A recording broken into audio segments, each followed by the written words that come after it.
Halloween.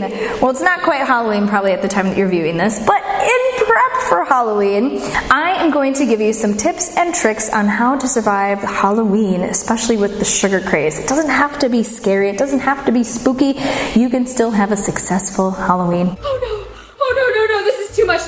That's 3 pillowcases. What do I can't have this in the house. They'll eat it, I'll eat it, we'll all just sugar coma. Look at it, keeps multiplying. Can I return candy? Is that a thing? Maybe I can mail it to someone? My name is Megan. I'm a registered dietitian here at the local gym fitness lying down in La Crosse, Wisconsin. Thank you so much for joining me for another episode of Nourish to Flourish. So I have been having, many conversations with clients as we get into the Halloween kind of season and how to navigate sweets and sugar and yet be supportive of goals. So I have a couple tips for you. Tip number 1, and this is probably going to sound familiar if you've been following me for a while, but mindfully eat it. If you're going to have some Halloween candy, I want you to be fully present. I want you to engage your brain and know that you are doing it and not just like either doing it mindlessly, doing it as you're distracted, or doing it without even realize that you're doing it. I want you to fully engage your brain and know that you are choosing to have it and then therefore enjoy it. So that way we don't have all this guilt coming with. So that's going to be my tip number 1 is mindfully eat your Halloween candy.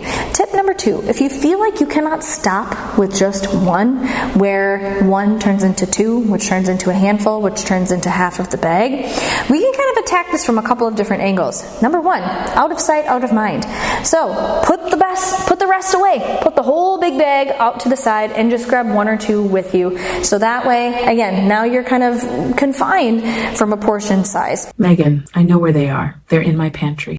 Yes, I know, but now this is adding another layer of work, another step that you have to complete before you can actually get to it, which gives you time to engage your brain, to tune back into your body, to go back to rule number 1 of eat it mindfully. Tip number 1, eat it mindfully.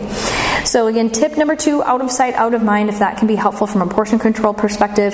But at the same time, the other thing that you can do too is if you feel like you can't just stop at 1, probably don't eat them on an empty stomach or eat them as like a snack, so to say. Let's pair it with something. So thinking back to a previous episode where I talked about the order of eating your foods to help best support your blood sugar, same thing kind of comes in here. So have that treat right away with supper after you're done eating, after you've already made a nice little bed in your belly for your candy to land on. So that way it's not going to just jump right into your bloodstream, skyrocket your blood sugar, and then have a crash later on, leaving you craving more.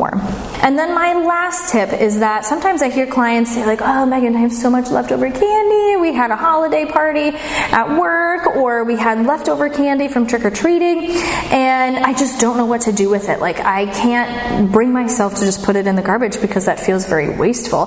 But I want to give it to people, but I don't want to bring it to work because I don't want to be around it. This Halloween, I did something I never thought would actually make me feel better. I gave all my leftover candy to my nutritionist, Megan, the trainer registered dietitian. If you don't want to throw it away because you think that's going to be wasteful, bring it on to me. I'll take it off your hands. I can do that. I'll do that happily for you.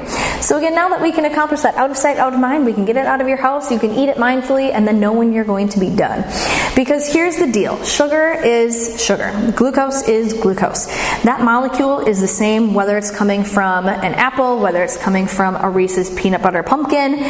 Glucose is glucose. So with our fruits and things that have more of that naturally occurring sugar, usually have a lot more vitamins and minerals. Sometimes we can even have some fiber, which can help. And we're probably not getting the carbohydrates or the sugars at the ratio that we would in candy. It's going to be far more concentrated in candy.